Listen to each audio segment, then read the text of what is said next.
So this is what we can say, and it doesn't necessarily have to be one explanation for all of us, right?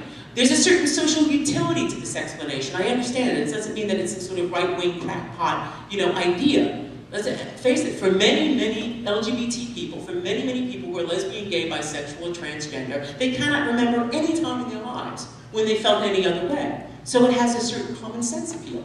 Understandable. For many people who are civil rights activists, the idea that it's an unchanging feature of our biology has a certain appeal. Because if you say that they can't change it, they can't do anything about it, they were simply born this way, you have to give people rights, not something that they simply have no control over. I think, so it has a certain social utility in that sense, although of course that's a dubious sort of reason, thinking that people have to get rights on the basis of some sort of biological alteration. I mean, people who do have more melanin in their skin are darker skin. That hasn't meant social justice is immediately accrued to those people. And then of course for the right wing, it has a certain social utility as well, because if you could say somebody is simply diseased, that they were born with this sort of like Tay-Sachs disease-like thing, or sickle cell anemia type abnormality, then maybe we can cure this horrible thing. So it has a utility, and that's why I think it has become so dominant over the years. But I think there's also a political problem with the whole biological origin argument of homosexuality. And here's how I take it on in the book. Of the many scientific and political problems with the search for a gay gene, one seems primary. What does it even mean to say someone is gay? We cannot identify LGBT people across time and place, which would have to be the case if sexuality were biologically determined. It is neither historically nor culturally accurate to argue that sexual activity between older men, who also had sex with women, and younger boys in ancient Greece, that same-sex activity inside prisons, where options are by definition limited, and consensual sex between two men in 21st century Brooklyn amount to behavior displayed by the same sexual human type. Even men in some Latin cultures today who are married to women but periodically have penetrative sex with other men would never consider themselves to be gay or even bisexual. To these men, only those in the receptive sexual role are homosexual. Some Americans might insist that they are simply in denial and must own up to our society's definition of gay and straight. In fact, that's precisely how one scientist described his approach. Quote, there are societies in which people don't call themselves gay, but they certainly do stuff we would call gay. However, this approach amounts to viewing others through a biased cultural lens. And what about bisexuality, or how transsexuals did not emerge as a separate type of person until the 20th century? Viewed in this way, the search for a genetic origin of human sexual behavior is a quixotic endeavor at best. So I take on some of those ideas, and here. But I also think that we have to have a much more fluid understanding of sexuality and even of sex. There are so many things that if you really look at certain things that we often would think of as being biological or natural, that are so conditioned by the social circumstances around us. I'll give you one example: women's bodies. In particular, athletic women's bodies. Look at somebody like Dara Torres. Dara Torres won 3 silver medals in the Beijing 2008 Olympics. She was 41 years old. She had already had a child who was 2.5, and she could outswim people half, not just girls, but young men, half her age. Her body type, her physical ability would have been inconceivable 1 generation ago.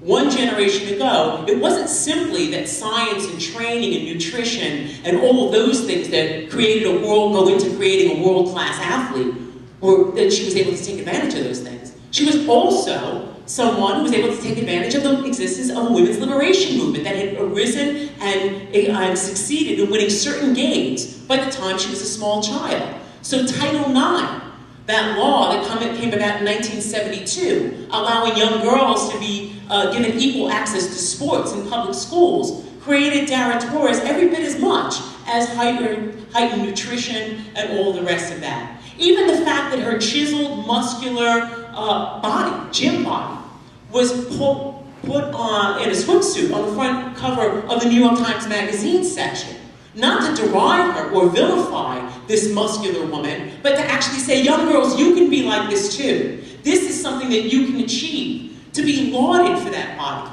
That was inconceivable one generation ago. When Martina Navratilova came out 30 years ago as one of the top tennis players in the world, with her big strong shoulders, her biceps, and her grunting when she hit a ball, she was considered disgusting, mannish. Oh my God, she must be a dyke, which she happens to be.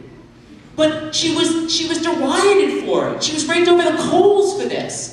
And yet, one generation later, as a result of social conditions, a woman's body that looks like that, and who can achieve that in middle age, is capable of being lauded by our society. That is a profound transformation that is both biological, scientific, as well as cultural and social.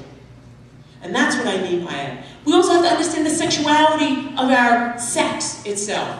The existence of millions of people in the world who are intersex. That is, people who have anatomical variations that are not traditionally understood, as either male or female. But there are millions of people like this, and it came to the fore in frankly, one of the most shameful ways recently. How many people here have heard of Caster Semenya? When I tell you who she is, I'll bet you many more hands will go up. Caster Semenya is an 18-year-old South African runner, black woman who came out of nowhere to beat all world records for women a few months ago in Berlin when she won the 800-meter race. Now, instead of celebrating the most extraordinary moment of this 18-year-old young woman's life, she is on suicide watch right now. And the reason Caster Semenya is on suicide watch is because the international sports federations think that it's proper that when a young woman achieves too well, is too fast, too muscular, too good, then she must be too mannish. Then she must be really not completely or thoroughly a woman. And so they did something that is utterly noxious, disgusting, and has no scientific merit whatsoever when it comes to sport. They gender tested her and found out and leaked to the world media that she has internal testes as well as ovaries. Perfectly normal condition that millions of people have. She had no idea she had that. She has always felt herself to be a woman. She thinks of herself as a woman. She looks like a woman, and she is a woman. What is it, after all, to be a woman or a man? And so instead of her being embraced as part of, the diversity of humanity, becoming all shapes, sizes, colors, and types, she is derided for something that she has no control over and there is nothing wrong with. She is an intersex person. And it is my feeling that one of the advances of our movement, of the current wave of the LGBT struggles, in the same way as the late 60s and early 70s struggles of gays and lesbians gave way and opened the door for transgender people to come out proud and fight, I believe that it is one of the responsibilities of the current generation's LGBT struggle to be out proud and fighting in solidarity with intersex people and create an environment in which people who are ordinary people who have done absolutely nothing wrong should be embraced and celebrated as part of our human diversity, and enough of this sort of discussing gender testing and derision towards people who are simply a little bit different from what we are taught to think of is the norm. I want to go on to say something about the question of sexual liberation. And I think very often people get a little bit boxed in thinking that either you can fight for civil rights and social gains, or you're a real radical and you're out there fighting for total liberation. In my mind, you have to both fight for reforms in the here and now. We're going to live in this world. It does matter whether or not people have access to equal rights on the job. And of course, in 38 states, it is perfectly legal not to be hired or to be fired for your gender identity. In most states in this country, it's perfectly legal not to be hired or to be fired for being lesbian or gay. You write faggot on a pink slip, it's perfectly legal in most of this country. Perfectly legal. It's not just in the military, it's not just in relationships, it's on the job. It's something we all have to get if you're going to survive, unless you have to be a Rockefeller, in which case, whatever.